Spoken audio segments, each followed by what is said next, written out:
Você está ouvindo o canal Sem Direitos Autorais.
Canal Sem Direitos Autorais, compartilhe e fique por dentro das novidades.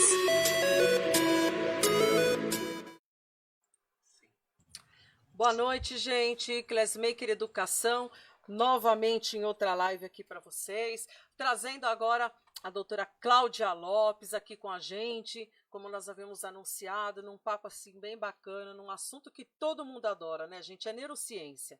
Então, todo mundo adora, a gente tem aquela coisa de, eu quero lembrar melhor das coisas, eu quero que meu cérebro consiga participar daquele processo da plasticidade, eu quero entender como que funciona, como eu memorizo, como eu posso aprender mais, e nós vamos ter todas essas respostas aqui hoje. E vocês podem deixar as suas perguntas aqui nos nossos comentários também. Vou apresentar rapidinho aqui, vou falar a nossa agenda, em seguida eu vou passar para o Alexandre Mesquita, o nosso diretor de comunicação, que ele tem sempre aqueles recadinhos bacanas para passar para a gente. E em seguida nós vamos falar vamos dar boa noite para a Cláudia. Que aí a Cláudia vai conversar, ela vai abrir um assunto, ela vai contar um pouquinho da trajetória dela, como que ela se envolveu, por que ela gosta da neurociência, né? Como que funciona, como que ela se encantou com tudo isso, ok? Antes de mais nada, boa noite, Alex, seja muito bem-vinda na nossa live. Cláudia, seja super bem-vinda, muito obrigada por você ter aceitado o nosso convite. Fiquei, assim, extremamente feliz com o seu aceite. E eu tenho certeza que o pessoal da live também vai aproveitar bastante, vão te explorar bastante, tá, Cláudia? Já estou avisando, porque o pessoal Pode aqui deixar, pergunta, fiquem à vontade. viu? O pessoal pergunta. Gente, vou passar rapidinho aqui a agenda com vocês e vou me apresentar. Eu sou Carla Lukizik, eu sou a diretora de projetos da Classmaker Educação. Tenho mais de 30 anos com experiência na área da educação. Tenho uma pós-graduação em tecnologias educacionais, mestre pela PUC em tecnologias da inteligência e design digital no programa do TID. Sou doutoranda no mesmo programa, atuando com as escolas mais inovadoras do mundo. E como que esse ensino como que esse elo, esse link do professor com a escola, que permeia essa questão da educação, da formação, da criação desse currículo do educador funciona. E é dentro disso que a Classmaker Educação tem assim o seu alicerce muito forte. A nossa base ela é bem larga nesse sentido, que a gente trabalha justamente pensando no educador. É o nosso foco maior, ok? Bom, vamos lá. No dia 14 de setembro, a Cláudia Lopes vai voltar com a gente. Então, nós vamos conversar sobre educação inclusiva e cultura maker. Aí ela vai contar para a gente como é que funciona, como que ela trabalha, e aí a gente também vai se informar, vamos tirar dúvidas, ok? No dia 16 de setembro, nós vamos estar aqui com a Roberta Guadanucci e nós vamos estar falando sobre os novos caminhos da educação bilíngue. Lembrem que eu conversei com vocês que nós tivemos aí decisões importantes do Ministério da Educação e colocando oficialmente o estudo bilíngue dentro da nossa grade das escolas. Então agora isso já é lei e ele faz parte do currículo, tá, da formação. E se ele faz parte do currículo, ele faz parte do ensino superior. Então a Roberta vai estar aqui falando sobre tudo isso pra gente, como vai funcionar, como que serão os trabalhos. E isso é muito interessante para a gente já começar a se antenar para esse sistema que está entrando aí o ano que vem, ok? No dia 21 de setembro, nós vamos estar aqui com Sebastian Gerlich e ele vai estar falando sobre o uso das tecnologias como ponte entre culturas diversas. Vai ser muito interessante essa palestra. No dia 23 de setembro, falando sobre o Setembro Amarelo, tá, que é o mês de prevenção ao suicídio, nós vamos estar aqui com a doutora Elaine de Sarno. Ela vai estar falando para a gente indícios, sinais, como a gente sabe sobre a depressão, como é que a gente tem esses adolescentes em casa, estudantes, como a gente identifica esses sinais, ok? No dia 28 de setembro, o Benê Moreno vai voltar, vai estar fazendo a sua Jogo da Vela 2, a sua segunda live com a gente, e ele vai estar falando sobre educação inclusiva e musicalidade. Ele está trazendo assim vídeos incríveis dos alunos dele que ele trabalha. Ele já mostrou para mim alguns vídeos. Gente, tá uma coisa, olha, tá incrível. Tá incrível. É só isso que eu posso dizer. No dia 30 de setembro, a Marisol Melo Alves vai estar aqui com a gente falando sobre a gestão de carreira. Ela vai estar abordando o assunto da constituição do currículo do professor, como que é essa carreira desse educador, ok? A Marisol, ela atua dentro da Microsoft, e ela trabalha dentro da área do Microsoft Education e ela trabalha com microlearning, ela trabalha com formação, justamente com a carreira do educador, ok? Bom, lembrando que a nossa live vai ficar gravada e vai subir para o nosso canal Classmaker Educação lá no YouTube.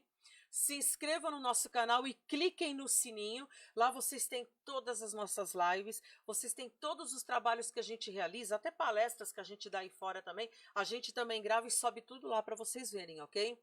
Não se esqueçam também de curtir a nossa página da Classmaker Educação no Facebook, no Instagram e no LinkedIn. Estamos presentes nas principais redes, ok? De interação social virtual. Nosso site tem bastante informação e venha conhecer a nossa equipe também em www.classmaker.com.br. A nossa rádio classmaker.com.br, trabalhamos e acreditamos na educomunicação. Nós estamos agora, Alex, nós ultrapassamos as 7.500 pessoas. Estamos batendo quase 8.000 interações na nossa rádio. Então, isso é incrível, porque o pessoal consegue também participar pelo chat e nós já estamos aí, quando a gente bater os 10.000, o nosso link com a rádio já vai direto para o Facebook. E a gente só tem a agradecer a vocês, que vão lá, entram na nossa rádio, interagem, conversa pelo chat e, entre as músicas, vocês têm notícias sobre nossa agenda e dicas sobre educação e tecnologia educacional. Bom, agora vou passar para o Alex. O Alex tem aqueles recadinhos, né, que ele sempre dá pelos cursos, enfim. E eu só quero dizer o seguinte, amanhã vamos ter a nossa segunda aula de redes sociais virtuais na educação. Nós colocamos aí para desejar um bem-vindo a todos nas nossas redes sociais e depois vocês vão poder bater um papo com os alunos do curso de rede social. Lembra daquele encontro que a gente fez do curso de Educação 4.0? Nós vamos ter um bate-papo desse aqui também. E aí nós vamos falar do projeto desses alunos do curso de rede social. Nós temos aqui agora já na nossa live, ó, o pessoal do nosso curso de redes. Gente, vocês vão voltar para uma live e vocês vão apresentar os projetos aqui, porque já tem gente me perguntando como que é um projeto de uma rede social virtual. Então, nós vamos fazer isso no nosso curso e vocês vão saber como funciona, ok? Bom, vou passar agora para o Alex. Alex, é para você. Legal. Boa noite, Carla. Boa noite, doutora Cláudia. Obrigado pela presença de vocês duas mulheres maravilhosas. Estão bem acompanhado hoje, né? Com essas duas mulheres magníficas e cheias de conhecimento para compartilhar com a gente. Isso que é o mais fenomenal. Vou aprender muito essa noite.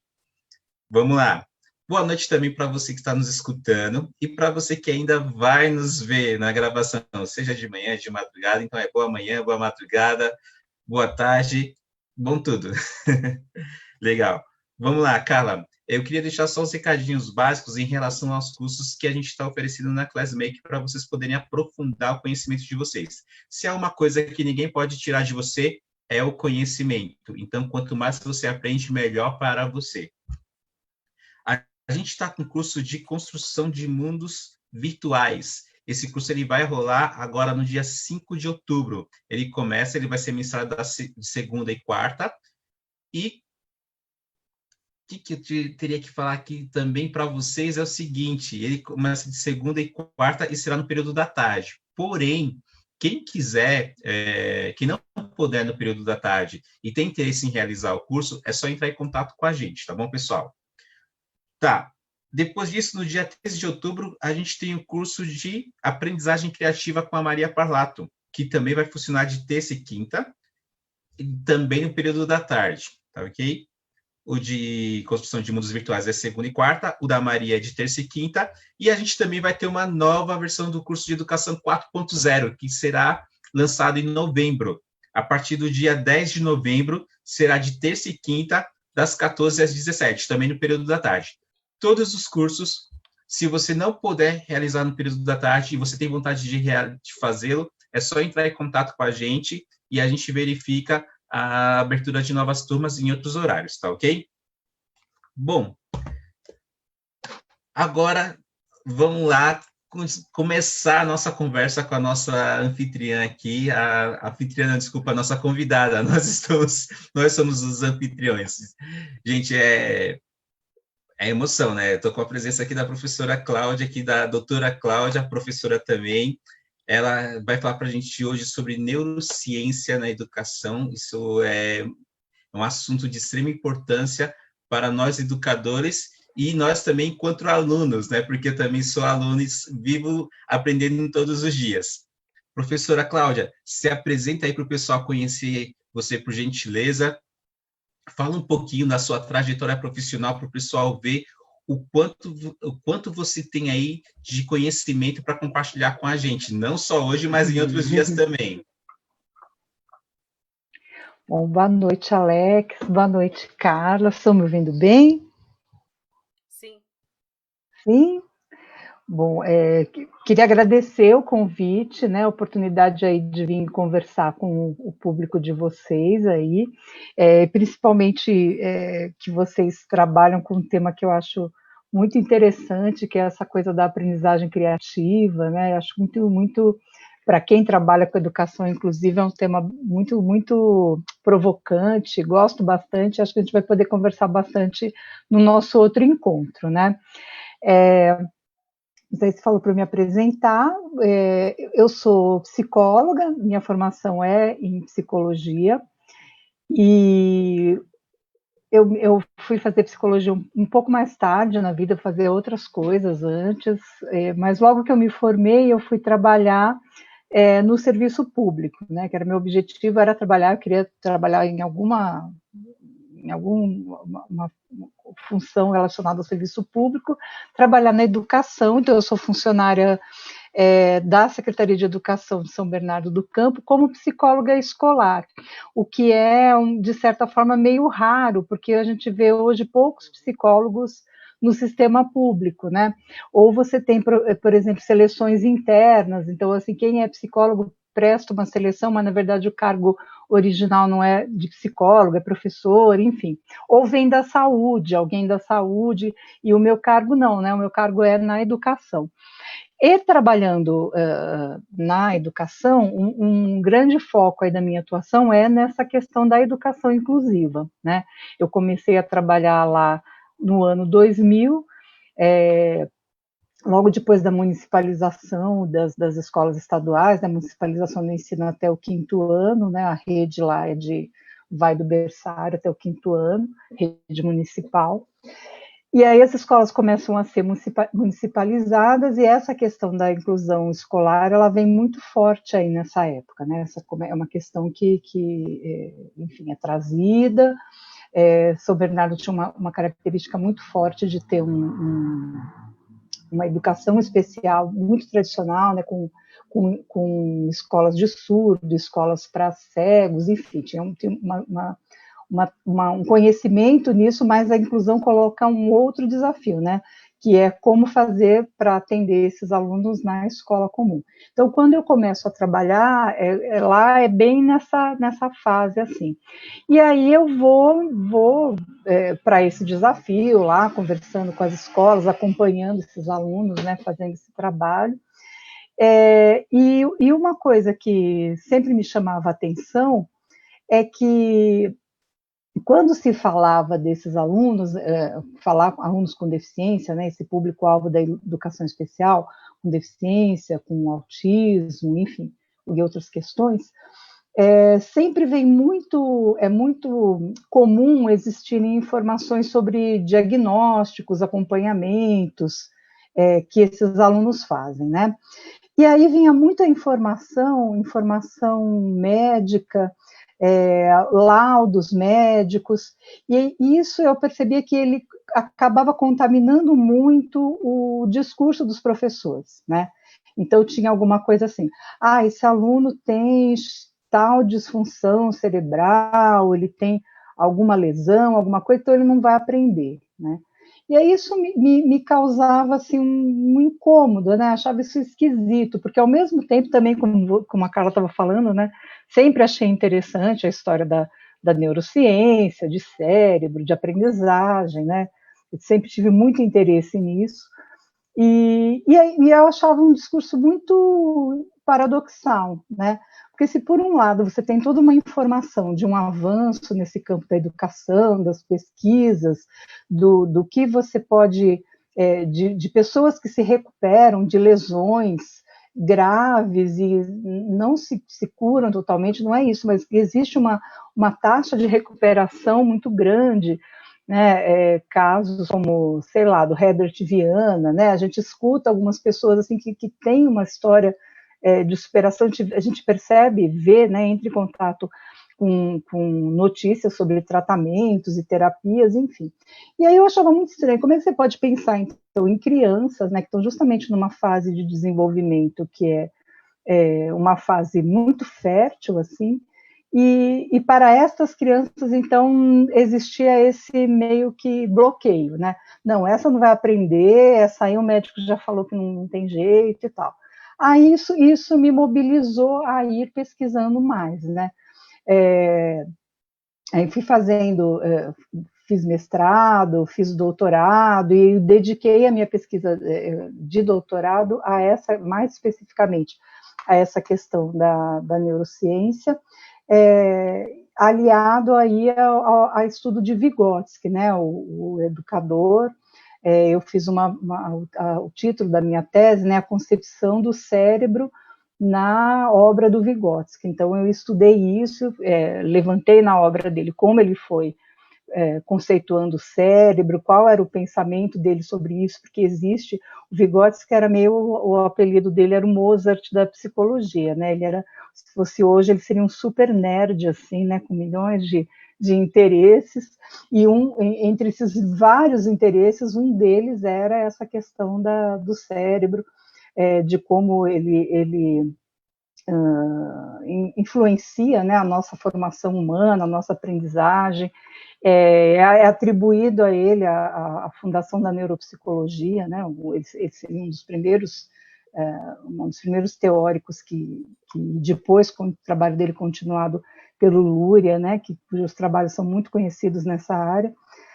Mas ele, entre os vários interesses dele, existia esse interesse na pesquisa sobre o cérebro. E aí eu fiz esse levantamento, né? Fiz essa pesquisa, e sempre relacionando isso com a educação, que é o meu campo de atuação, né? Então, eu posso dizer para vocês, não sou uma neurocientista, né, nesse sentido lato do termo. Neurocientista é entendido como aquele cara que faz pesquisas em laboratório, que faz pesquisas microscópicas aí, né, que, enfim, desenha estudos. Não é neste sentido, não, mas sou uma pessoa que estudou aí, né, estudei especificamente esse campo aí da neurociência na obra de Vygotsky, e fiz algumas relações sobre isso na educação, principalmente a educação inclusiva, porque essa questão também era outro tema, né, entre os muitos temas que o Vygotsky estudou. Ou a questão da deficiência era um tema ao qual ele dedicou uma boa parte dos estudos dele. Ele escreveu vários textos, existe nas obras completas dele, que a gente ainda não tem publicado em português, existe um volume que é só dedicado, um volume, se não me engano, acho que tem umas 300 e tantas páginas, grossinho assim, só com os textos dele sobre o campo da deficiência, né, do desenvolvimento humano na questão da deficiência. Em vários aspectos, em várias deficiências, ele se dedicou bastante a isso. Então, a minha curiosidade aí, vamos dizer, sobre a questão do cérebro foi nesse sentido, desenvolvi nesse sentido aí, né? Ok. Professora Cláudia, explica para a gente, para o pessoal de casa que ainda não conhece, o que significa neurociência. O que é a neurociência? E o que é a neurociência e o que é a neurociência voltada para a educação? Uhum. A neurociência, assim, né, no sentido bem clássico, né, é esse estudo sobre o cérebro, né, conhecer o cérebro, como ele se organiza, como ele produz conhecimento, aprendizagem, essa questão do funcionamento, memória, atenção. Então, é todo esse estudo relacionado com o conhecimento do cérebro, né? É uma área, a neurociência é uma área que a gente fala assim, uma ciência dura, né? Nesse sentido, uma ciência de bancada, uma ciência de laboratório, que é essa pesquisa aí sobre essa questão mais microscópica, né, de como as células, os neurônios, as sinapses, as redes, enfim, como tudo isso é formado, como tudo isso atua, mas também existe uma visão da neurociência que engloba outros campos, né, como a filosofia, por exemplo. Existe uma corrente aí filosófica que usa como material que se descobre, né, o que se entende sobre o cérebro. É um campo que está completamente assim, em franca, correndo a velocidade altíssima, né? É uma coisa, e que isso também eu acho que tem uma implicação grande para a educação, que a gente vai poder falar depois. Ou seja, aquilo que era tido como verdade na hora do café, na hora do almoço já não é mais, na hora da janta aquilo lá do almoço também já não é mais, né? Se descobrem muitas coisas. Desculpa, eu ia falar que sim, ou seja, um estudo que acompanha os avanços tecnológicos, né? Uma hora está dizendo isso, daqui a pouco ele já está lá na frente, já tem outras coisas, então o que era verdade já não é desverdade, o que era falso já não é mais falso, e de repente acompanha o ritmo da tecnologia, que uma hora o produto é o melhor, esse é o melhor, não, daqui a pouco ele não é o melhor, apareceu outro melhor, não, esse aqui já não é o melhor, o outro anterior é melhor do que o novo, não. Enfim, é uma ciência que está acompanhando o nosso ritmo atual. Eu acho que quando você fala a questão da tecnologia, né, isso é uma coisa bem interessante, porque se a gente for pensar no tempo do Vygotsky, do Luria, como que eles iam produzir conhecimento sobre o cérebro? A partir da observação das pessoas com lesões, né?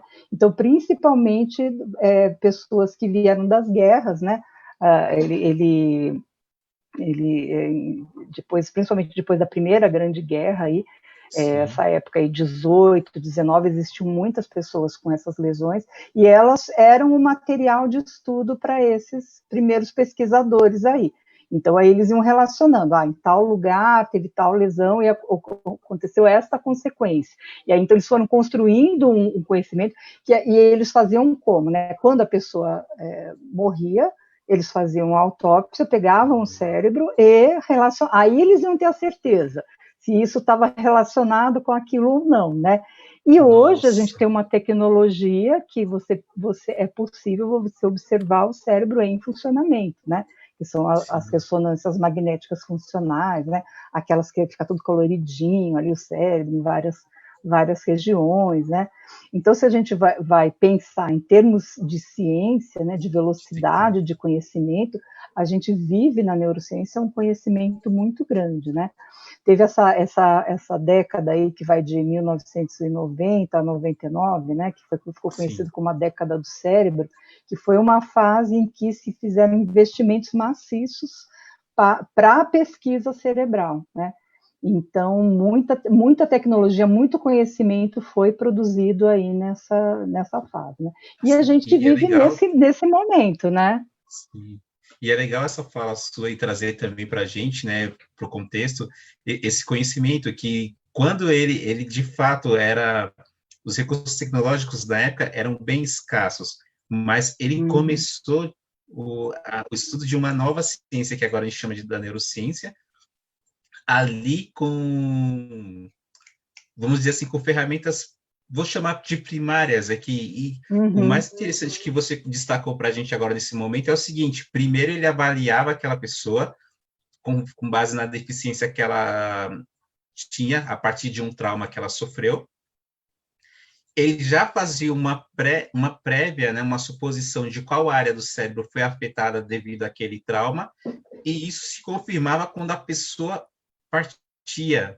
Então, ele também tinha que esperar a pessoa partir para conseguir comprovar a hipótese dele. E hoje não, hoje os recursos hoje a gente tem outros... A gente não precisa esperar ninguém partir.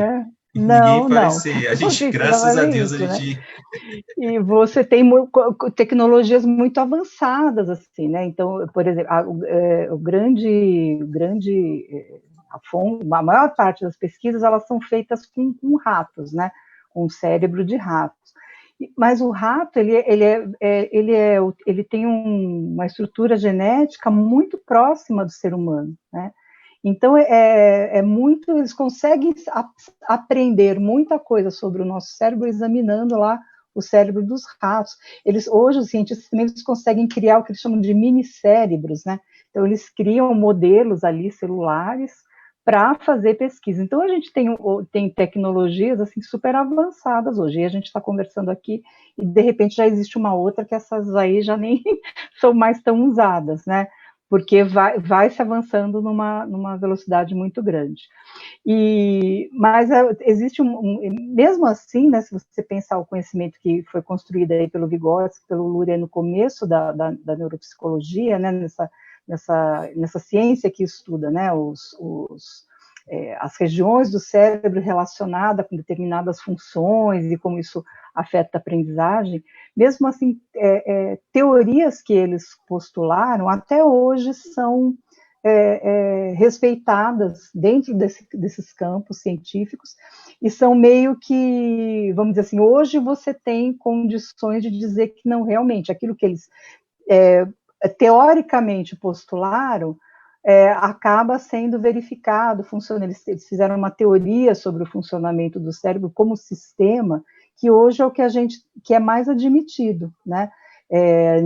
Você não tem a ideia de que tal área é da audição e vamos arrancar a pessoa. Não existe isso. A gente sabe que o nosso cérebro funciona de forma sistêmica, né, como uma rede. Então, se eu tenho, por exemplo, a questão da memória, né, das lembranças, eu vou ter uma memória que é auditiva, uma outra que é olfativa, isso vai estar em vários lugares do cérebro, isso tudo é acionado ao mesmo tempo, e isso foi uma das primeiras coisas que eles postularam, né?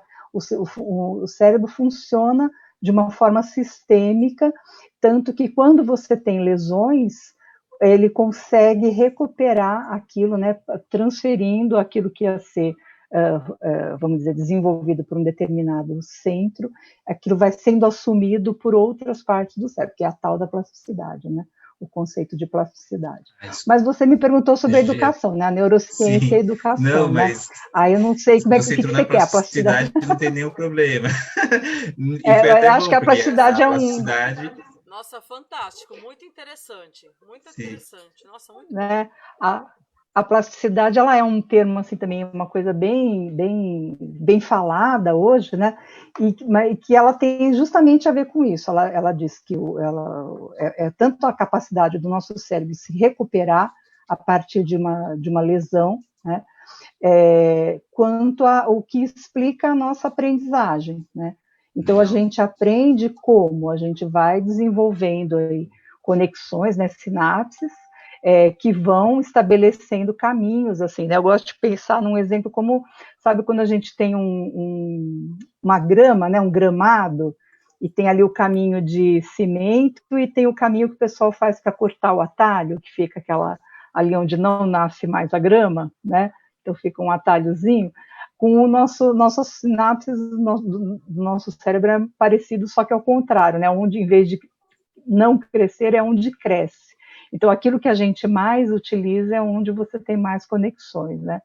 Então, a plasticidade é esse processo de aprendizado e esse processo da recuperação das lesões aí, né? Que também é muito estudado e que o que se observa é que você, na ausência daquele, vamos dizer, do que seria o caminho normal, entre aspas, né?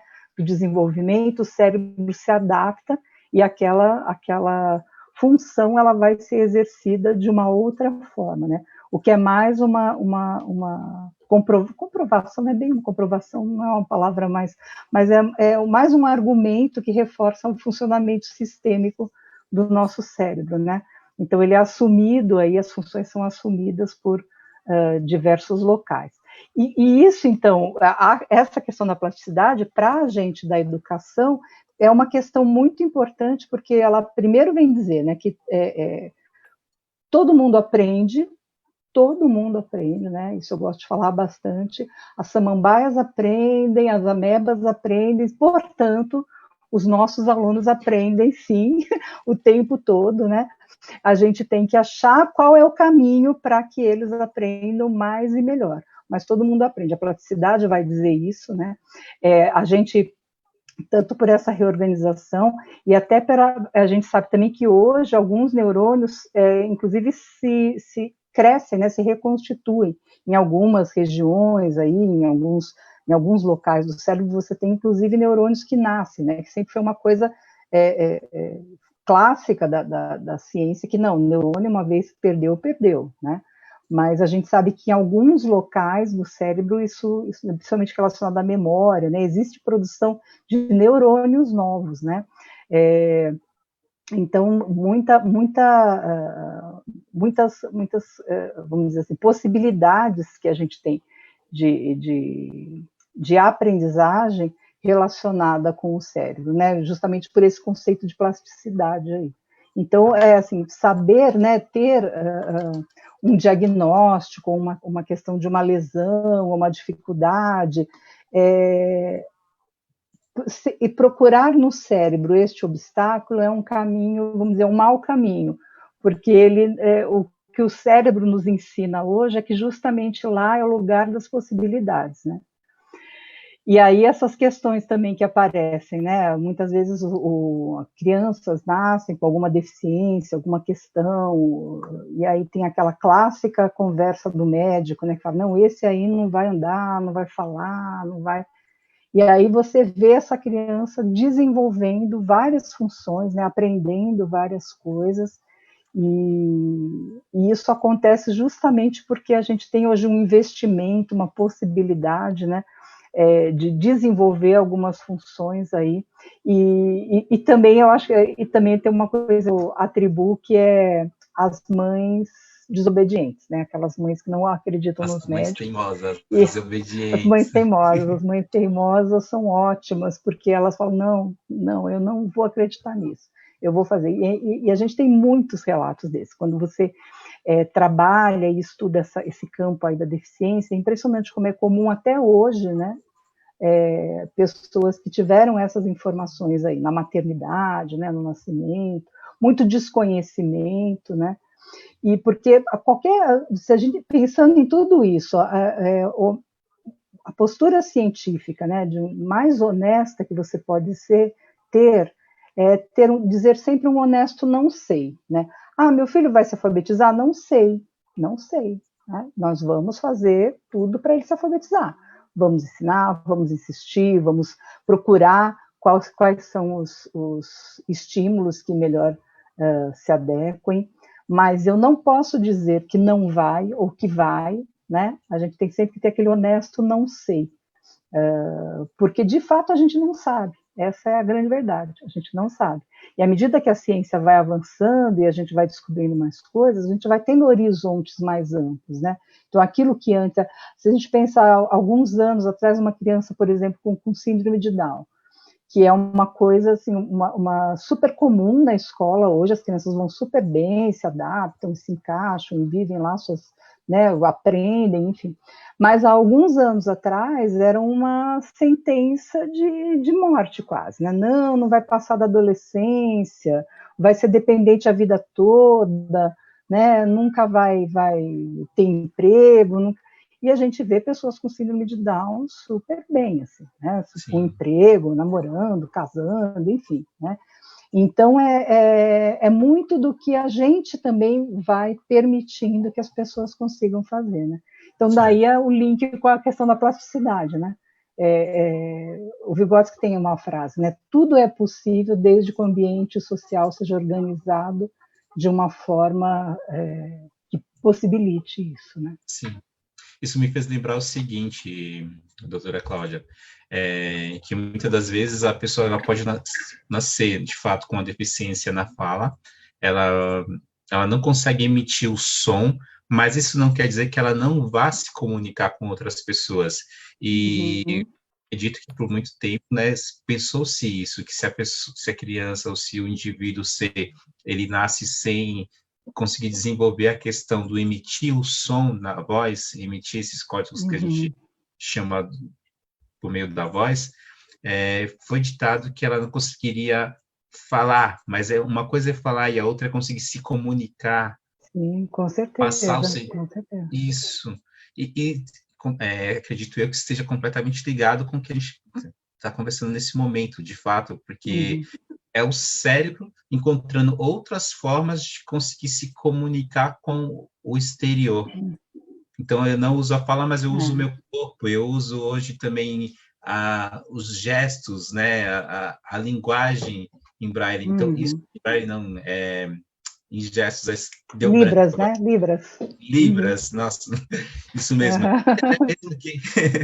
E até mesmo uma pessoa que nasceu com deficiência visual, isso não quer dizer que ela não irá conseguir ler, porque hoje também agora tem o braille, então a gente consegue já ler. Então, é a plasticidade do cérebro, é você conseguir, de fato, aprender coisas novas, e essa plasticidade, eu acredito também que ela vem muito da motivação, do incentivo e do você querer. Precisamos despertar isso também nos jovens, nas crianças. Então, muitas das vezes a criança ela pode ir, Carla. Eu estou com uma pergunta aqui que me chegou no Messenger da Marcela Soares. Ela quer saber o seguinte: como que funciona essa relação? Como que a neurociência enxerga as dificuldades de aprendizagem, como, por exemplo, o problema de memória de curto prazo, uma dislexia, um déficit de atenção? Como que ela enxerga isso? Tá. Então, aí a gente entra, bom, tem esse campo aí da questão da neurociência e educação, né, e essa questão das dificuldades de aprendizagem. Esse é um tema muito controverso, né, porque como é que se busca explicar isso? O caso da dislexia, por exemplo. você pega o modelo, que é uma dislexia de origem cerebral, né, ou seja, por uma determinada lesão, a pessoa perde a capacidade de ler, né? Então, ela era uma pessoa alfabetizada, aí tem um AVC, alguma questão assim, um acidente vascular cerebral, né? E por algum motivo, aquela área do cérebro é lesionada e a pessoa perde a capacidade de ler. Aí a ideia é qual? Se aquela área resultou na perda da capacidade de ler, então aquela área está envolvida com a dislexia. Portanto, uma criança que não aprende a ler deve ter uma lesão naquela área e tal. Só que este caminho inverso, ele não tem comprovação científica, né? Não tem comprovação científica. Existe muito desejo, vamos dizer assim, né? Muita pesquisa em cima disso, tentando achar essas explicações assim que sejam de ordem neurológica e biológica para as dificuldades de aprendizagem, mas esse campo não é um campo simples de se avaliar, né? De se buscar. Então, você ir fazer o caminho inverso. Se A, então dá em B, então é C, então C igual a B. Não funciona, não funciona assim. E justamente por quê? Porque o nosso cérebro, ele é um órgão que se desenvolve, nem o nosso cérebro, então eu preciso falar um ponto sobre isso, mas o nosso cérebro, nós como seres humanos, né, tendo um cérebro, porque a gente também tem essa coisa de falar do cérebro como se o cérebro não fizesse parte de uma pessoa, né? O cérebro, ele é uma pessoa, cérebro e a pessoa é a mesma coisa, não existem cérebros flutuando assim, né, a 1 metro do chão, 1,5 metro do chão. Não, o cérebro é uma pessoa.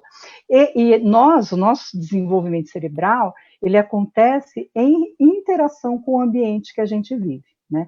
Isso é ponto pacífico. Se eu pegar uma criança e não proporcionar que ela tenha experiência de andar, por exemplo, então eu sempre vou carregá-la no colo, aí quando ela tiver 5 anos de idade, se eu colocar lá para ficar em pé, não fique em pé. Por quê? Porque ela não desenvolveu essa capacidade em interação com o ambiente, né?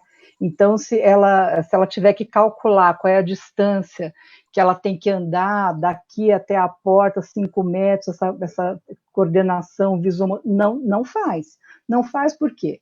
Porque ela não tem capacidade cerebral? Não, porque ela não teve as experiências. Isso é muito bem documentado aí nessas questões dessa pesquisa neurocientífica, né?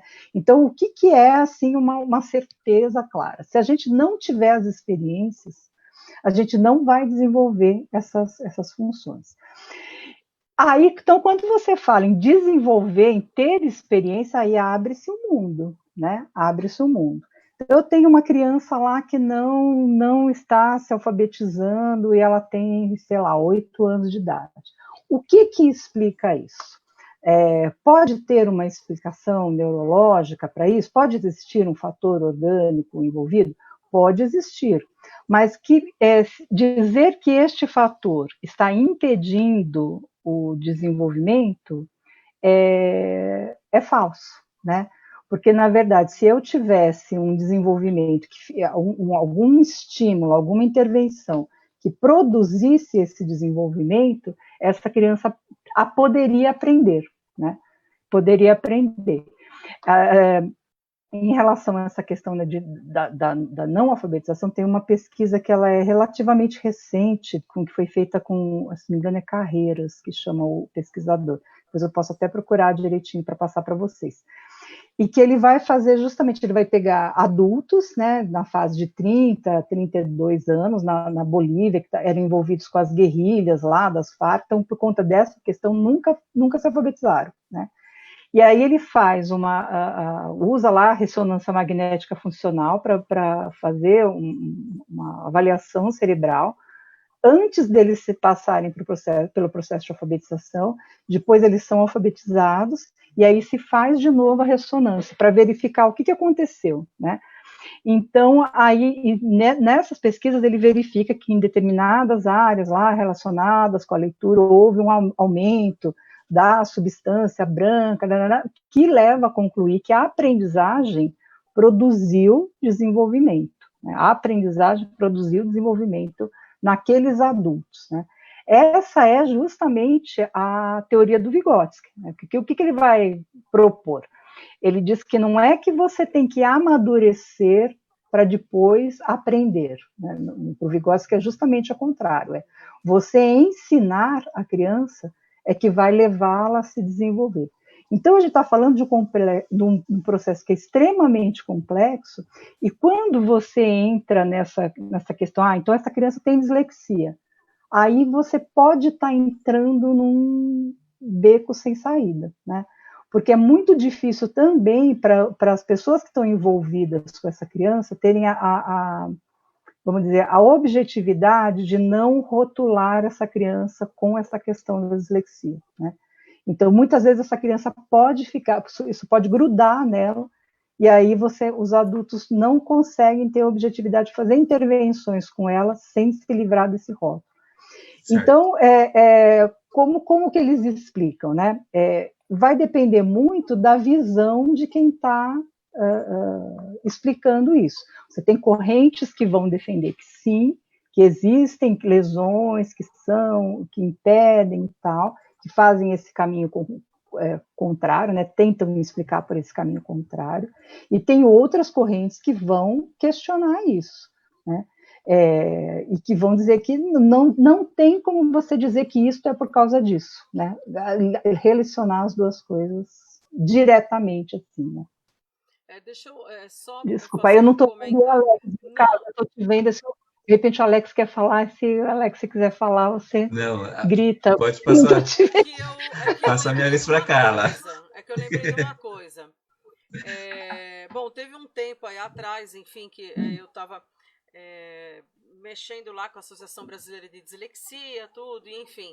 Aí eles estavam falando uma coisa assim que eu achei muito interessante, que muitas vezes aquele aluno que tem déficit de atenção ou dislexia, quando ele chega lá com um determinado laudo, vamos supor que ele teve um laudo de uma dislexia moderada, um transtorno de déficit de atenção moderado.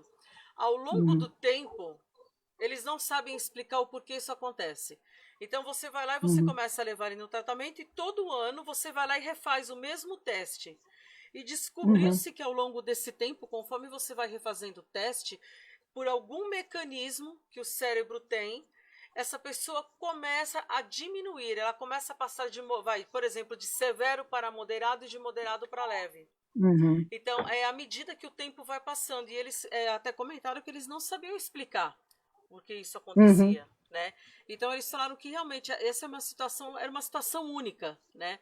Então, aí quando eu questionei, né, eu falei, nossa, mas como que pode, né? Vai passando o tempo, e aí eles falaram, isso é um mecanismo que o cérebro tem que a gente não consegue explicar. Mas por experiência a gente vê que realmente estão vindo aqui essas crianças, esses adolescentes, inclusive adultos, tá? Eles mencionaram inclusive adultos, que conforme o tempo vai passando e eles voltam para refazer esses estudos, que eles têm um grupo de pesquisa lá dentro, eles percebem que existe uma mudança incrível no quadro deles. Como que você vê isso, né? Como que você acha que isso acontece, Cláudia? Como que você exploraria esse assunto? Então, eu acho que o ser humano é um sistema extremamente complexo e que a gente tem que olhar pelo viés da potencialidade, né? Por isso que eu me incomodo um pouco essa questão dos diagnósticos e dos rótulos, né? Não que eu seja, não é que não é para fazer, não é isso, mas é que você tem que ter muito cuidado quando você lida com isso. Porque isso pode, por exemplo, acabar com um professor. Ele fala, então é por isso que ele não aprende, então, né, vou entregar para o universo, e não é, né? O que é, por exemplo, essa situação que você está contando, né? Vários fatores podem estar envolvidos, desde o mais prosaico. Por exemplo, essa criança recebeu uma determinada atenção que não recebia num outro contexto. Então, ela vai lá todo ano, verdade, tem um certo aparato, uma certa cerimônia, ela conversam com ela, escutam o que ela tem para falar, né? Isso é uma coisa que a gente ainda não tem noção, não tem alcance do que o que faz a gente se engajar numa tarefa de aprendizagem, né? Se pesquisa muito sobre motivação, se pesquisa muito sobre emoção, a gente sabe que tudo isso está relacionado, né? Muitas vezes, por exemplo, eu já vivenciei vários casos assim. O professor tinha certeza que aquela criança tinha um transtorno de atenção e tal, ficava no pé da família, que tinha que levar e tal, aí a criança ia, levava, começava a fazer o tratamento, o professor respirava fundo, falava, que bom, porque o aluno está encaminhado. Uma vez eu vivi uma situação que era exatamente assim, né? Não, agora ele está muito melhor, porque ele está tomando remédio, então ele está mais calmo e tal. Aí passou 2 meses, quando foi ver, ele não estava tomando remédio, não tinha começado a tomar o remédio. Mas o professor ficou tão aliviado, porque ele achou que a criança estava fazendo aquilo, que ele achava que é o que deveria ser feito, que a postura dele mudou, né? Um dia eu estava lendo um estudo sobre placebo, né? O efeito placebo. E aí o placebo ele é um clássico aí no experimento, né? Das coisas do remédio, o que funciona, o que vai para a Covid, né? É o placebo. Você tem que dar o remédio de verdade e o remédio de açúcar e examinar os 2 grupos e ver o que funciona para você poder dizer o que é efeito do remédio, enfim. E aí esse estudo falava que o placebo, mesmo você avisando a pessoa que ela vai tomar o placebo, ele faz efeito. Então, olha, Alex, Carla, vocês vão tomar, isso aqui é um placebo, tá? Dali vocês voltam 20%, reduziu, né? Então, o que é a mente humana, né? O que é o nosso psiquismo, o que é o nosso cérebro, que produz esses... É muito difícil você poder dizer, a gente ainda não sabe exatamente o que se produz, mas são várias coisas que vão atravessando ali e que vão criando esses efeitos. Então, de repente, você tem uma criança que num determinado ano, determinada escola, determinado professor, a coisa não anda, dali a pouco, isso aí para mim também na minha trajetória profissional é muito comum, né? Você passa 1 ano discutindo uma criança numa escola, e vai, fez não sei o quê, e aprontou não sei o que lá, e aí todo mundo, né, aquela discussão. No ano seguinte, fala, e o fulano, cadê? Tá ótimo, ninguém mais fala do fulano, porque ele se deu bem ali com aquela turma, com aquela professora, encaixou as coisas de uma tal maneira, tem a coisa do próprio desenvolvimento, né? Mudou, passou o ano, passou as férias, entrou, chegou um ano novo, acontece alguma coisa que a criança se adapta, fica bem, começa a aprender, né? Aquelas questões que tinham naquele momento não tem mais no outro ano, e você fica assim, né? Mas o que aconteceu? Né? Tentando entender. A gente tem várias, você pode fazer hipótese, se deu melhor com o professor, deu mais certo, né? Não é que o professor é bom ou ruim, não é isso. Mas para alguns, às vezes, dá mais certo, alguns precisam, às vezes, de um professor que é aquele professor que pega mais no pé, que é mais rígido, outros precisam de um professor que é mais flexível, dá mais certo, com alguns dá mais certo, com outros dá... alguma mudança às vezes de período, de horário, é muito difícil precisar, né? Porque às vezes a gente tem essa tendência, o caminho da ciência ele é um pouco assim, o que funciona? Funciona você mudar de sala com o professor, não é assim, né? É meio caso a caso, né? Então, a gente vai, quando você vai ver, existe uma mudança. Então, quando você vai acompanhando isso, você vai percebendo, né, essas mudanças.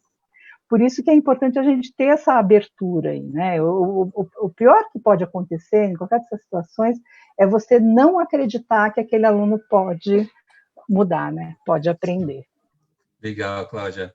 Falar uma coisa para você, assim, um complemento nessa aula que a gente está tendo hoje aqui, maravilhosa com vocês, aí falando sobre esse tema. Gente, tá maravilhosa essa live, eu não vou falar nada, mas olha, falando, na verdade o pessoal está fazendo perguntas aqui, e na verdade me fizeram uma outra pergunta que daqui a pouco você vai responder, é uma pergunta muito clássica, gente, que dá muita conversa nas escolas. Olha, tanta reunião pedagógica que o pessoal faz, não é, pode, não pode, que acabaram de perguntar aqui, realmente eles têm razão de falar. Pois eu vou te passar essa pergunta, Cláudia. Gente, tá muito bom. Tá, tô curiosa.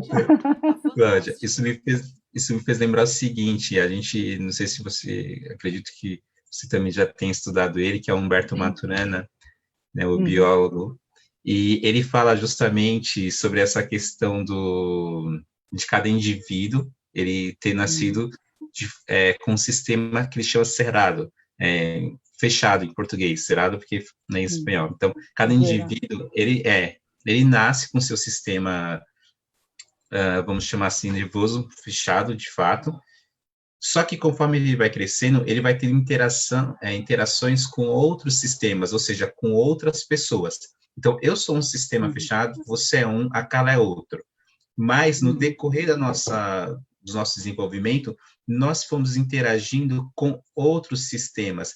E essa interação, que é o que a professora está falando em relação ao meio, né, e de como você age, acaba modificando o seu sistema. Ou seja, ele não pode ser aberto e ser modificado manualmente, mas só o fato de você conseguir compartilhar conhecimento com outra pessoa, você está interagindo com outras, o seu cérebro ele vai ganhando novas formas.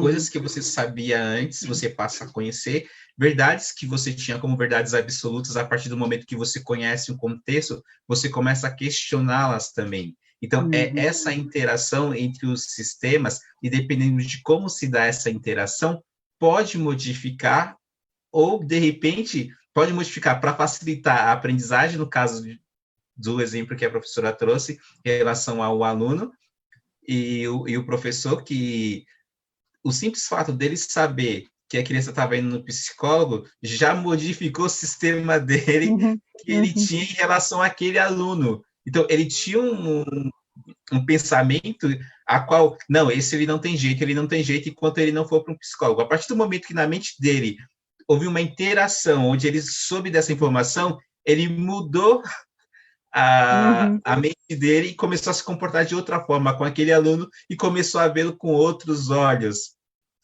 Que também foi no efeito placebo. Dessa vez, o efeito placebo ele não é realizado a partir de uma influência química, né? A partir de um medicamento, mas ele consegue, acredito que, engatilhar alguma reação química dentro de você que você acaba modificando, de fato, o seu cérebro e enxergando coisas que você não enxergava antes. É uma coisa louca, é a mente humana. Você tem capacidade de fazer coisas que é muito difícil explicar racionalmente, né? Porque é aquilo que eu estava falando, a busca é você descobrir o que funciona, né? E que acho que tem um pouco a ver com essa questão da neurociência e educação aí, né? O que funciona para eu fazer, que aí eu quero fazer, e muitas vezes são pequenas coisas que vão formando ali um determinado contexto, e aquilo produz uma alteração, né? Mas a gente tem que estar aberto à possibilidade de ser mudado, né? Tem muito a ver com a questão da aprendizagem também, por exemplo, as próprias questões das dificuldades, né? Às vezes um aluno que dá aquela empacada e não vai, não avança. Muitas vezes, para você aprender, você tem que se colocar numa situação de desequilíbrio, né? Você tem que admitir que você não sabe. E isso, às vezes, algumas situações que se cronificam aí com essas dificuldades de aprendizagem, que o aluno ele não se coloca nessa posição, né? Então, o professor, com muita arte, ciência e técnica, vai ter que desequilibrar aquele aluno e mostrar para ele que ele pode confiar nele, pode confiar em mim, que eu sou alguém que vai te conduzir por esse caminho com segurança, né? O aluno copista, por exemplo, né? Muito, muito comum a gente ter. Você tem alguns alunos que eles te mostram, se você for avaliar pelo caderno dele, ele tem um caderno perfeito, uma letra perfeita, tudo bonitinho, mas aí você vai fazer uma avaliação de leitura, o aluno não lê, ele não está alfabetizado, mas ele aprendeu a copiar e ele te dá aquilo ali tudo bonitinho. E o que isso vai revelando para a gente, né? Um grande temor, essa dificuldade de se colocar nesse lugar de quem não sabe, né? O medo de se colocar nesse lugar e procurar se defender aí atrás desse caderno, dessa letra e tal. Isso, assim, é um dos muitos exemplos que a gente vai vendo, né? Como a aprendizagem humana é multifacetada, né? Como ela é variada. E como a gente, então, como educador, tem que estar aberto aí a essas milhares de possibilidades, né? Procurando dentro dos nossos recursos o que é melhor aí para cada momento, né? deixa eu te Eu não sei se perguntar. a Carla quer me fazer uma Ela quer pergunta, falar. né? Eu quero te Que eu fazer queria uma falar da pergunta. neurociência. Eu vou até aproveitar essa pergunta que eu vou fazer, porque Uhum, faz parte da minha pesquisa de doutorado, e é uma coisa que eu reparei. uhum, A história da criança estudar no período da manhã. uhum, E aí todo mundo tem sempre, a gente sabe, nossa, tem tanta conversa aí entre os professores, nas escolas, essa questão do aluno estudar de manhã. E uma das coisas que eu percebi, Cláudia, quando fazendo essas pesquisas que eu trabalho com essas escolas de outros países, aquelas que costumam ter um local bem sadio, pensando na educação, uhum, nenhuma escola inicia com aquele aluno antes das 9 horas da manhã. Eles têm período uhum, integral de estudo, né? E essas escolas, lógico, elas têm diversas peculiaridades, né? Elas são bem pontuadas com algumas questões, eles não têm avaliação, é aprendizagem baseada em projetos, enfim. Eles não, uhum, todos eles têm uma fala que é muito interessante. Eles não começam antes das 9 horas da manhã estudar.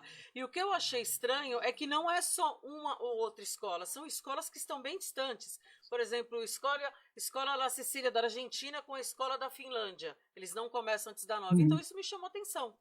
E aí eu comecei a uhum. perceber o horário que inicia o período escolar nas outras escolas. E nas 32 escolas que eu pesquisei, nenhum deles inicia, por exemplo, com horário aqui no Brasil às 7h15. E tem Uhum. essa discussão mesmo, né? Muitos professores falam que é contraproducente iniciar no período. É um fato. Por que isso? Quer dizer, isso tem realmente uma influência ou não Uhum. tem? Eu não sei. Existe pesquisa nesse sentido, né? Tá. Principalmente com adolescente, né? Que precisa dormir mais, que isso é um fato mesmo, né? As pesquisas vão mostrando que eles têm necessidade maior de sono e tal. E aí que quando você começa muito cedo, você, na verdade, não respeita essa necessidade aí Certo. das crianças dormirem mais, né? O, o que a gente sabe aí, né, por essas pesquisas também, é que o sono ele tem um papel essencial na consolidação das memórias, né?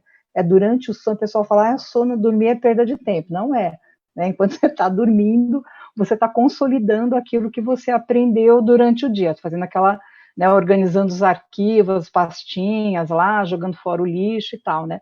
Então é essencial para a aprendizagem. Mas o que a gente vai vendo, assim, pela necessidade de desenvolvimento mesmo das crianças, é que acordar muito cedo é mais difícil mesmo, né? Não é uma coisa muito favorável, vamos dizer, se você quer criar um ambiente favorável para a aprendizagem, você vai falar, então, qual é a melhor hora para você chegar aqui, né? Ninguém vai falar às 7h15. É que aí a gente tem aquelas questões também que são culturais, né? Acho que tem as questões que são as nossas dificuldades mesmo, as questões, por exemplo, se você vai pensar no sistema público, né, houve tempo em que as escolas tinham o famoso período intermediário, né, fazia das 7 às 11, entrar o pessoal das 11 para poder ter treino, enfim, né, e hoje a gente vai com muito, enfim, né, dificuldade, vamos avançando nisso. E existe muita discussão também da escola integral, né? Eu estava vendo até que vocês fizeram um programa sobre isso, né? De você ter paulatinamente aumentando o período que as crianças ficam na escola e tal, né? Então, existe uma coisa que é cultural também. Por exemplo, aqueles países em que você dorme no meio do dia, né? A neurociência descobre que você tem que dormir depois de aprender. Então vamos todo mundo começar a dormir agora. Não sei se isso funciona, entendeu? Porque você precisa ver também aquilo que é cultural de um determinado país, uma determinada cidade, enfim. Às vezes você consegue, você quer produzir artificialmente, vamos dizer assim, um sono para ter essa consolidação, mas aí você tem que questionar uma questão cultural que é mais forte, né? Então, acho que a gente precisa sempre avaliar essas coisas. O que se mostra mesmo, né, o que se entende é que é mais difícil. Quanto mais as crianças estão ficando, e principalmente essa fase da adolescência, é mais difícil acordar mais cedo mesmo, né? A questão é o que nós fazemos com isso, enquanto sociedade, o que a gente consegue fazer, né? E acho que tem a ver com tudo o que é mais adequado fazer para um ambiente de infância, né? Escola infantil, por exemplo, você consegue dormir durante o dia, né? Tem lá o colchãozinho, chega a hora de dormir, 2 horas o pessoal vai dormir, né? Tem a tal da Será que isso ia... salinha, né? A hora do soninho, né? Que eles falam, né? Hora do soninho, vão dormir, né? Dormem durante o dia e tal.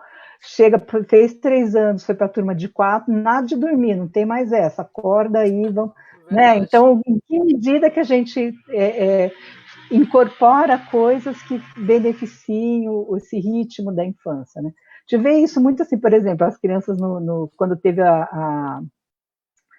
o fundamental de 9 anos, né? Que a antiga turma de 6 anos passou a ser a turma de 1º ano, e aí a gente tem 9 anos de ensino fundamental, né? Uma das grandes questões era, mas como essas crianças de 6 anos vão se adaptar à rotina do 1º ano? Mas não é este o raciocínio. O raciocínio o 1º ano é um ano em que tem crianças de 6 anos, então o 1º ano tem que ser mais lúdico, né? E não o contrário, as crianças terem que se adaptar à rotina, né? Acabou a brincadeira, aqui não é parquinho, vamos estudar, senta na cadeira. Não é assim, né? A escola não deve ser assim, ela tem que respeitar o ritmo de desenvolvimento das crianças. Só que isso, de fato, é muito difícil, né? Tem tantas barreiras culturais aí, quanto as barreiras da própria dificuldade dos sistemas mesmo, né? Sim. Bom, gente, então é assim, quem realmente gosta de dormir até mais tarde, a gente pode ficar tranquilo, porque significa que eu aprendi tanto naquele dia, mas tanto que eu dormi muito, porque tinha muita coisa para guardar dentro do meu ficheiro. Então a gente já pode ficar tranquila, né? Precisa dormir. Agora eu vou arrumar as pastas e vou dormir. Mas faz muita diferença. Às vezes a gente vê, por exemplo, e a escola tem muita sensibilidade para isso, né? Fulano não funciona de manhã, né? Tem que ser à tarde. Então, na medida do possível, quando esses ajustes podem ser feitos, né? Melhor para as crianças. Maravilha. Cláudia, eu vou aqui te falar o seguinte. O pessoal está comentando, postando perguntas, elogiando bastante a sua live também, então agradecendo muito aqui também pela sua participação aqui, esse tema maravilhoso. E também tem uma perguntinha aqui do Benê Moreno, eu vou passar lá para você, tá? Ele está pedindo, na realidade, ele está pedindo para você falar como que a neurociência e a música caminham na educação.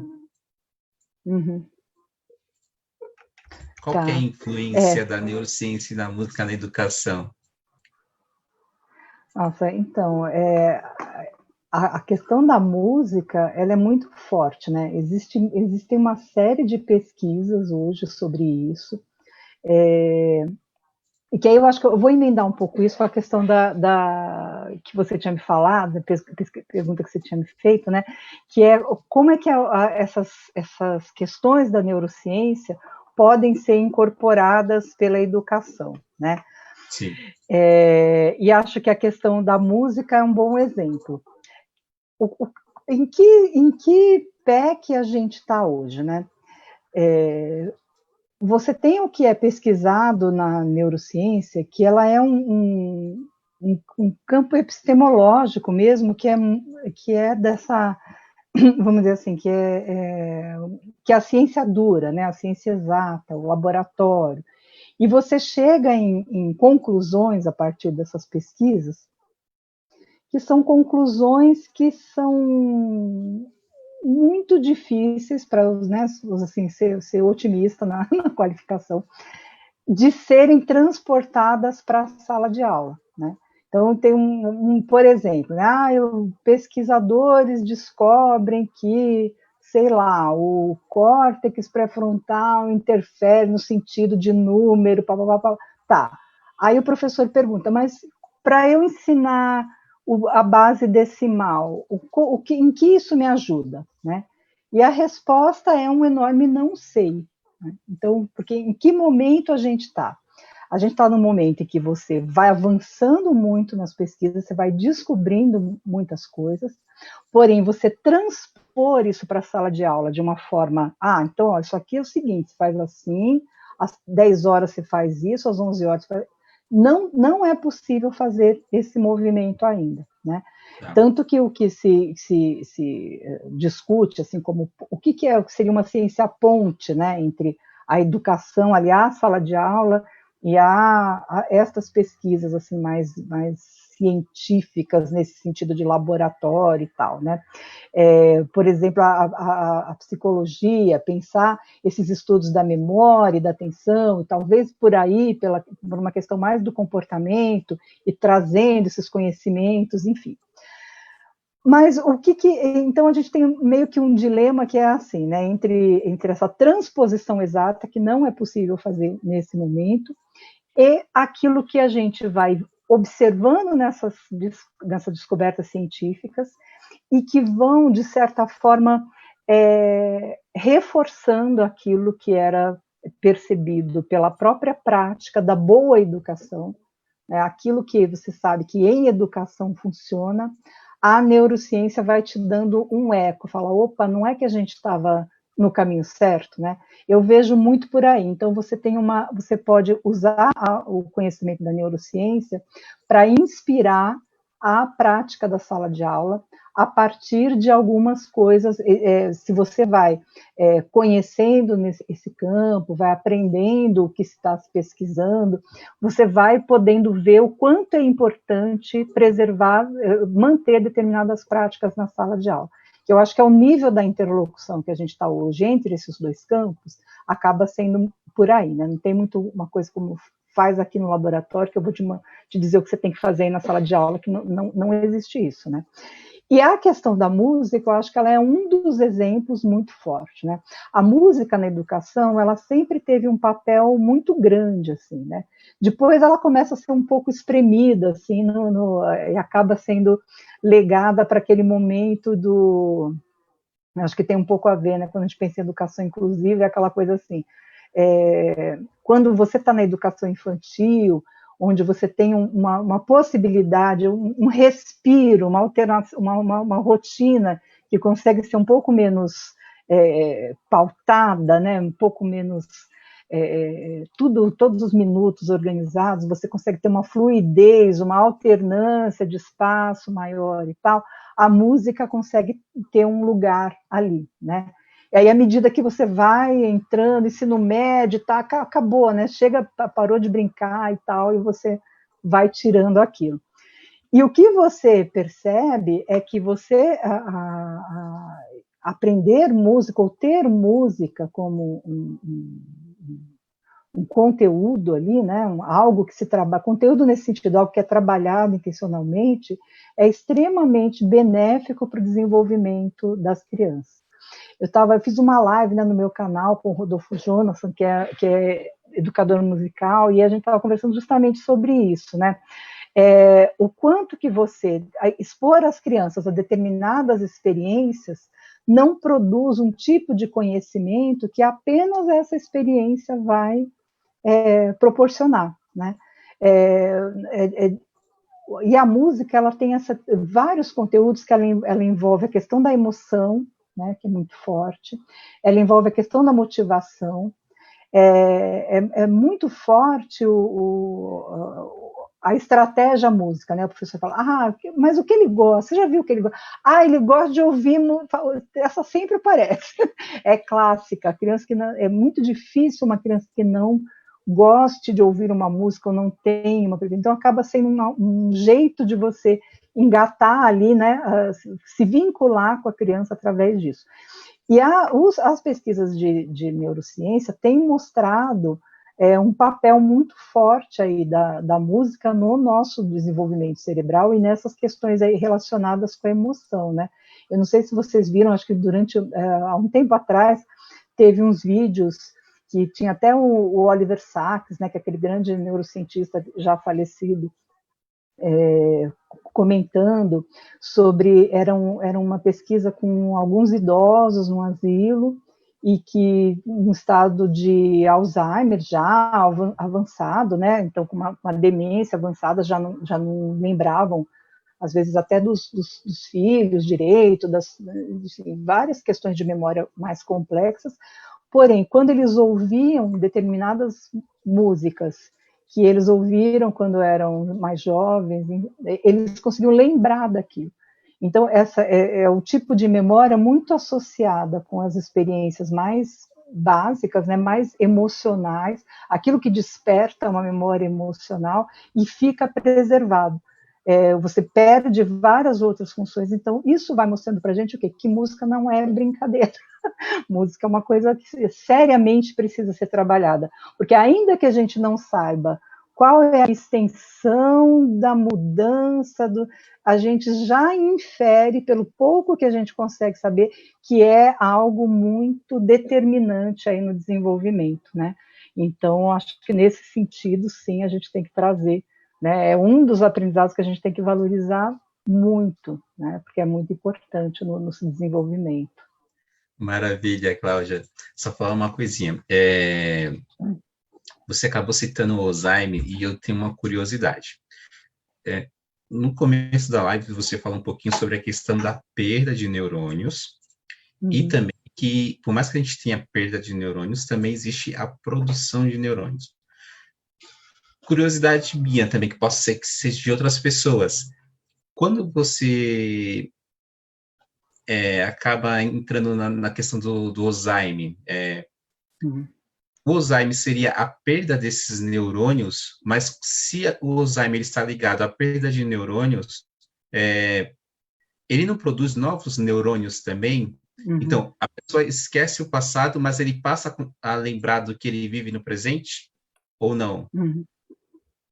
Então, eu não sei te explicar assim, exatamente o mecanismo Desculpa, de funcionamento do isso, Alzheimer, né? Só fazer uma colocação, desculpa, eu até ia falar isso. Eu não sei se é a sua especialidade, mas se você puder passar também esse conhecimento para a gente, tá bom? Gente, a gente chamou ela para falar sobre neurociência na educação. Eu estou fazendo uma pergunta fora da curva. Não, fica à vontade. O que eu não sei, eu te falo com certeza, né? Mas o Alzheimer, né?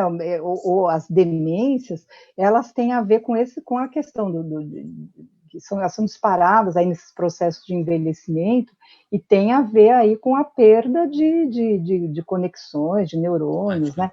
Tanto num nível começa num nível mais, vamos dizer, das nossas aprendizagens mais sofisticadas, vamos dizer assim, mais, que são essas memórias, tem coisas que eu aprendi e tal, até vai se evoluindo até um nível mais, a pessoa esquece como respirar, esquece como...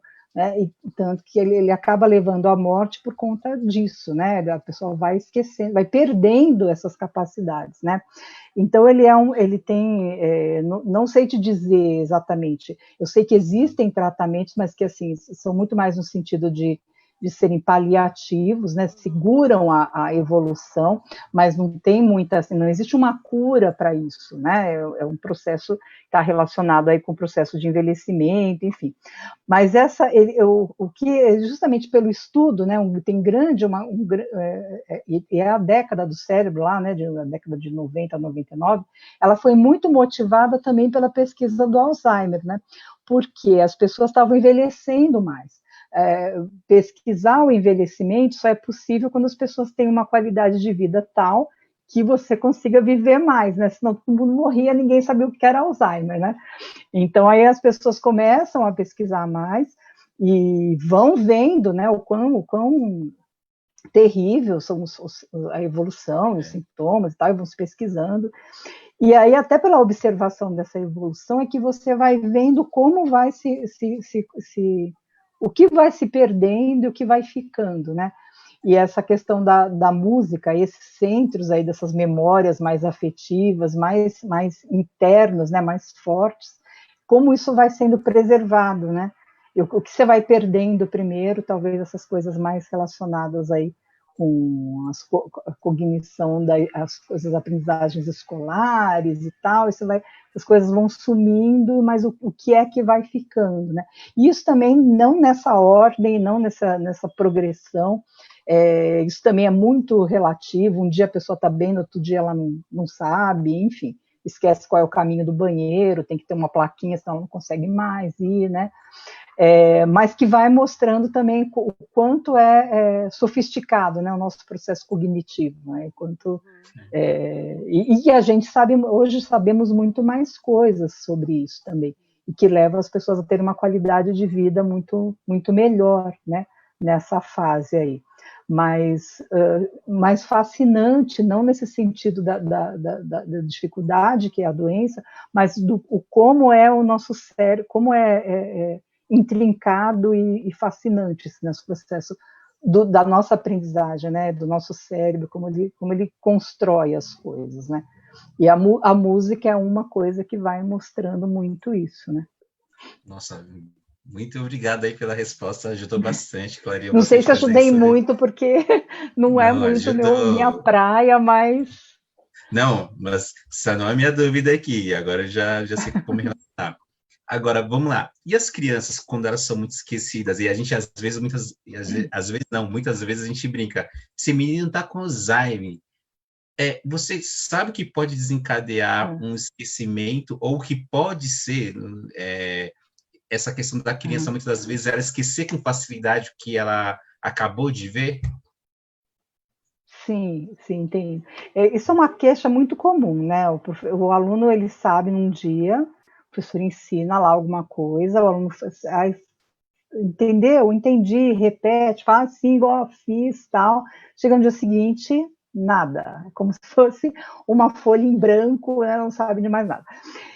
Aí o professor, às vezes, levanta a hipótese de ser um problema de memória. Este aluno tem um problema de memória, né? E o problema de memória é a última coisa que ele precisa pensar, né, que ele deve pensar. Porque um problema de memória é uma hipótese muito mais sofisticada para explicar o que está acontecendo do que a questão do próprio desenvolvimento, da atribuição de sentido para aquela aprendizagem, né? Um problema de memória ele tem a ver com esse processo de consolidação, ele tem a ver com a questão neuronal, e não é por aí a explicação, né? E crianças também, dificilmente, né? O problema de memória é uma coisa mais de adultos, mais de estresse, né? Você não conseguir, você ter uma carga de estresse muito grande, você não vai conseguindo completar alguns processos, a própria questão do envelhecimento, enfim. O que acontece com as crianças é que elas precisam atribuir sentido para o que elas estão aprendendo. E você atribui sentido encaixando aquela aprendizagem de alguma forma num sistema que está pré-construído, que é o que você sabe sobre o mundo. Por que a gente fala que é tão importante você descobrir o que a criança sabe? O que a criança sabe? Ah, mas ele não faz, você vai conversar com o professor, olha, ele não conta até 5, ele não para sentado, ele não faz, né, puxa, eu já sei, né, 38 coisas que ele não faz, mas e o que ele faz? Né? Às vezes, aí o professor leva um susto, como assim que ele faz? Nossa, o que ele faz? Não sei o que ele faz, né? Então você precisa observar o que um aluno sabe, o que ele sabe. E por que você faz isso? Porque para uma aprendizagem ter sentido, ela precisa ser erguida em cima do que ele já sabe. Como assim, você tem lá a gente está falando, né, da aprendizagem do criativo e tal, lembrei do Lego, né? É como se fosse um Lego, né? Então não adianta você querer encaixar uma peça lá que ele não tem não é aquela peça, não encaixa, né? Então quando você vai procurando um caminho dentro das experiências da criança que faça sentido para ela, e esse caminho, se ele for um caminho mais lúdico, que envolva o jogo, que envolva a linguagem da criança, que é uma linguagem da ludicidade, né, do movimento, da curiosidade, da imaginação. Então, por este caminho, você vai conseguir mais sucesso. Muitas vezes isso acontece. O processo de alfabetização, por exemplo, ele é um processo extremamente complexo, né? Você tem que entender que você traduz em código os sons da fala E não é só isso, né? Não respondo agora, ainda tem mais. Esses unidades aí de significado das palavras expressam conceitos que são universais aí, né, em determinadas culturas, de uma forma sintética e que não é igual para todo mundo, né? Então, quando eu falo árvore, eu estou falando ali, uau, sei essa sequência, mas eu pensei numa árvore, você pensou numa árvore, a Carla pensou, quem pensou em outra. Mas a gente domina um conceito comum. Então você tem que transpor esse processo da linguagem, que é extremamente sofisticado, né? A gente estava falando no começo sobre isso também, para como isso é codificado. Então, em português, isso é codificado da seguinte forma: cada som é representado com uma letra, as letras se juntam. Então, é um processo extremamente sofisticado. E como é que você vai produzir sentido na criança para isso? Né? E, ao mesmo tempo, é um processo fundamental. O cérebro alfabetizado, ele nunca mais vai ser igual. Da hora que você colocar uma palavra na sua frente e tem um teste chamado Stroop, né? Puxa, que pena, se tivesse uma imagem, até compartilhava aqui. Mas ele até vocês podem já ter visto, ele tem escrito as palavras, né, o nome das cores, mas com uma cor diferente. Então, você lê, por exemplo, lá a palavra azul, só que ela está escrita em vermelho.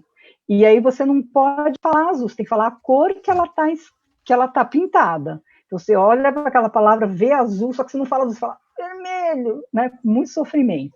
E são várias, assim, né? Você tem que ver aí, mede-se a velocidade disso e tal. E por que isso é difícil? Porque o seu cérebro se alfabetizou, você é alfabetizado. Então, toda vez que você olhar para aquele conjunto de letras, você vai ler, né? E muito difícil você tem que reprimir a vontade de falar azul para você falar vermelho. Então é um processo que cria uma marca, uma determinada forma de construir pensamento que é fortíssima, né? Sim. E você só vai fazer isso na escola, aprendendo a ler, enfim. Então como que você produz? Você chega para uma criança de 6 anos e enfia isso na cabeça dela. O jeito de fazer isso é trabalhando na linguagem da criança, que é o jogo, é a leitura, o prazer pelo livro, pegar o livro, mas não sabe ler, pega o livro e diz, não, mas peraí, pegou o livro, pôs na posição do livro, que legal, vamos folhear, vamos ler junto.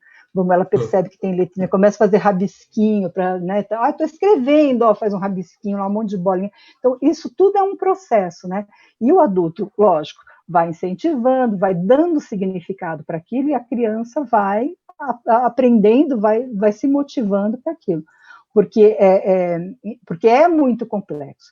Então, não é que a criança ela esqueceu, não é que ela esqueceu, é que ela está num processo de atribuição de sentido para uma tarefa que é extremamente complexa.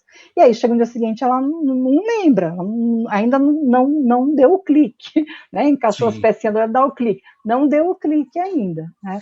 E aí, então... o que você faz? Você continua trabalhando, né, trazendo mais próximo das experiências dela, para que ela possa ter esse clique aí, né? Essa aprendizagem. Maravilha. Então, antes de dizer que a criança, por exemplo, tem uma síndrome de Alzheimer, vamos primeiro ver o que ela se interessa, exatamente, né? Vamos ver qual que é, o que ela já conhece. Então, isso é bem legal também. Acaba entrando aí também em conjunto com a pedagogia de Freire, né? Utilizar, de fato, os elementos que é de conhecimento daquela região ou daquela pessoa para utilizar no ensino e na aprendizagem. Sim, Cláudia, com certeza. O nosso papo tá 10, ele tá maravilhoso. O tema tá muito gostoso. Eu estou aprendendo bastante, acredito que o pessoal também de casa também. É fascinante falar sobre como funciona o cérebro humano. E é legal que você também trouxe esse contexto para a gente, né? Que muitas das coisas que são descobertas no mundo científico em relação à neurociência, nem sempre se sabe como, de fato, aplicar ainda no processo de ensino e aprendizagem. Eu adorei essa sua fala também. Realmente é bom a gente ter isso na mente, estar consciente dessa situação. Eu vou perguntar para a Carla para ver se ela tem algum comentário aí do pessoal, alguma coisa assim que ela gostaria de trazer, porque a gente chegou no nosso limite. Nossa, eu olhei o relógio agora e levei um susto, porque eu achava que não era tudo isso. Olha, eu poderia fazer aqui uma pergunta e perguntar quem gostaria de levar a Cláudia um dia para casa, para sua casa, né? Mas eu tenho certeza, que seriam muitas pessoas. Pensa naquele dia que você fala, vamos tomar um café juntos. Imagina como que seria esse café, né? Foi fantástico, gente. Assim, olha, a gente ficaria horas aqui falando, com certeza. Eu gostei muito também. Mas você vê como que esse bate-papo ele vai porque assim a gente Vai rápido. a gente tem algumas... Mas e tem a ver com exatamente o que a gente está falando, né? Como assim, a famosa aula chata e a aula que você não vê o tempo passar, né? O que explica isso, né? Que é a motivação, né? Então é um assunto que nós gostamos, você fica curioso, você quer saber mais e tal. Então é outra pegada, né? Você cria um clima para a aprendizagem muito mais favorável, né? Então este é o desafio, né? Como a gente acha esses momentos. Às vezes você não vai conseguir fazer isso sempre, né? Às vezes, mas a gente tem que buscar. Acho que como professor você tem que buscar, né? Falar, em algum momento eu preciso produzir isso, né? Eu perguntei quem gostaria de levar a Cláudia só para tomar um café. Olha, aqui já está todo mundo dizendo euzinha, tamo junto. Eu vou, hein, gente? Você já pensou quando o pessoal entra no elevador com a Cláudia, gente? Vocês já pararam? É a mesma coisa que o técnico de computação, não é verdade, Cláudia? Quando entra aquele pessoal que mexe com informática, gente, ninguém vai perguntar como ele tá. Fala assim, nossa, você não sabe, então. Um probleminha no meu computador, começa assim a conversa, gente. Todo mundo quer levar a Cláudia para casa. Eu também queria, gente. Meu Deus. Mas é isso aí, vamos falar do assunto. Não, eu acho que é legal, porque assim, todo o meu esforço é mostrar assim, que aprender, ou dificuldade de aprender, é algo que você tem que olhar por esse lado, né? O professor como alguém que é um pesquisador, que quer ampliar seu horizonte. Aquilo é um desafio, mas é um desafio bom, né? Não é, e agora esse menino tem que mandar ele para o psicólogo, tem que mandar ele Não, né? Fala, olha, está me desafiando, né? Então, peraí, vou responder, como é que eu vou fazer? Vou buscar alguma coisa. Numa outra chave, né? É uma chave, eu estava, uma grande referência provavelmente para vocês, né? Que é o Mitchell Resnick, né? Que ele fala da aprendizagem criativa, que ele fala esqueci a palavra, mas é que a brincadeira difícil, tem um termo lá, né? Que a brincadeira difícil, não é a brincadeira, mas é a brincadeira difícil, a brincadeira que desafia, né? E o professor tem que lidar com a dificuldade de aprendizagem numa brincadeira difícil. Ele tem que ter essa disposição de lúdica para abordar aquilo. Não, para mim é um desafio do bem, não é uma coisa horrível, que eu vou fazer, não, é um desafio do bem, né? E que vai me tornar um professor melhor, à medida que eu encaro, né? Gente, agora imagina como vai ser a live do dia 14 de setembro. Eu não preciso nem comentar, né, gente? Eu acho que dispensa comentários, né? Você imagina, vai juntar duas coisas legais, né? É aquilo que a gente fala, nós vamos ter educação inclusiva, gente, e cultura maker. Pergunta se essa live vai ser boa. Alguém tem alguma dúvida sobre esse assunto ainda? Eu não tenho nenhuma. Eu quero aprender, eu vou aprender muito com vocês, porque eu sou assim uma curiosa na cultura maker, né? Para mim é um tema extremamente provocante, acho que encaixa muito com essa questão que para mim é muito importante, que é a ludicidade, o prazer em aprender, e eu vou aprender bastante com vocês aí, com certeza, sobre isso. Gente, nossa, maravilha. Vai ser incrível, né, Alex? Sim, vai ser incrível, ainda mais e é nessa questão também, né, Cláudia? Nós estamos aqui para aprender, ensinar a aprender, é o que a gente sempre fala, humildade para aprender e ensinar sempre. E essa troca com você foi maravilhosa, eu quero te agradecer imensamente por você ter aceitado o nosso convite, estar aqui com a gente. Nossa. Foi um papo muito gostoso. Pena que não foi na mesa de um bar. Gente, professor às vezes também bebe. Pessoal, olha só. Ou pelo menos refresca o suco. Olha só, vou fazer um churrasco aqui na minha casa e vou convidar a Cláudia, gente. Opa! Só depois da pandemia, Carla. Acabando a pandemia, eu tô lá, hein? Pra gente falar da Rússia. Imagina que beleza a gente falar, gente, estamos fazendo um churrasco, a quem vai vir? A Cláudia. Gente, vai ter gente oferecendo para colaborar com o churrasco, não sei nem de onde. Opa. A Cláudia vai vir e falar assim, ai, que bacana, que horas vai ser? Começa a coisa já bem assim, né? Aí a casa lota. Bom, gente, queria agradecer Legal. aqui a vocês por vocês estarem aqui nessa live incrível. Vocês viram assim que foi fantástica essa live. E vamos ter uma segunda parte que vai ser no dia 14 de setembro novamente. Então não percam, porque vai ser muito boa. Se esse bate-papo foi legal, imagina como vai ser o da outra. Vou fechar aqui rapidinho a agenda com vocês. Dia 16 de setembro, a Roberta Guadanucci vai estar aqui conosco falando sobre os novos caminhos da educação bilíngue. No dia 21 de setembro, o Sebastian Gerlich, ou Gerlich, vamos descobrir como é que fala melhor, vamos descobrir, falando sobre o uso das tecnologias como ponte entre culturas diversas. No dia 23 de setembro, vamos estar aqui, o pessoal falando, eu vou ficar servindo no churrasco. Todo mundo para ficar perto da Cláudia. A doutora Elane de Sarno vai estar aqui com a gente no dia 23 de setembro, falando sobre o Setembro Amarelo, o mês de prevenção do suicídio. No dia 28 de setembro, o Benê Moreno vai voltar com educação inclusiva e musicalidade. Gente, quem sabe vai ter um churrasco com o Benê tocando música, que o pessoal amou o Benê, né? E a Cláudia batendo um papo, gente. Olha que encontro, literalmente falando, olha que encontro de educação, gente, é só fera. E no dia 30 de setembro nós vamos ter a Marisol Melo Alves falando sobre gestão de carreira, sobre composição do currículo, a carreira do educador, ok? Alex, dá os seus recadinhos. Maravilha. Gente, vamos lá. Tem um pessoal aí super animado no curso de redes sociais que está rolando nesse mês. Um outro super animado também no curso de Minecraft, que também está rolando nesse mês. E aí, a gente tem para o mês de outubro o curso de construção de mundos virtuais, que também envolve Minecraft, que começa no dia 5 de outubro. Quem tiver interesse, entre em contato com a gente, por gentileza, pelo Messenger, pelo Facebook, acesse lá o site da Classmaker Educação, a gente também tem o Fale Conosco ali. E, gente, mais uma vez, conhecimento é algo que ninguém pode tirar de você.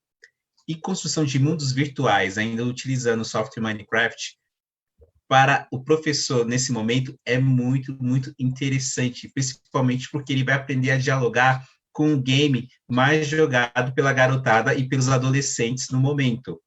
Então, vamos aprender a construir mundos virtuais e vamos aprender a utilizar a linguagem que os nossos alunos estão utilizando aí para adquirir conhecimento. Vamos construir conhecimento juntos, tá ok? Então, começa agora no dia 5 de outubro, de segunda e quarta-feira.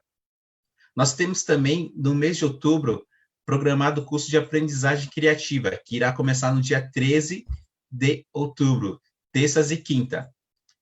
Também temos em novembro o curso de Educação 4.0. As primeiras turmas já se formaram em julho e agora a gente vai fazer novamente o curso de Educação 4.0, que traz o quê?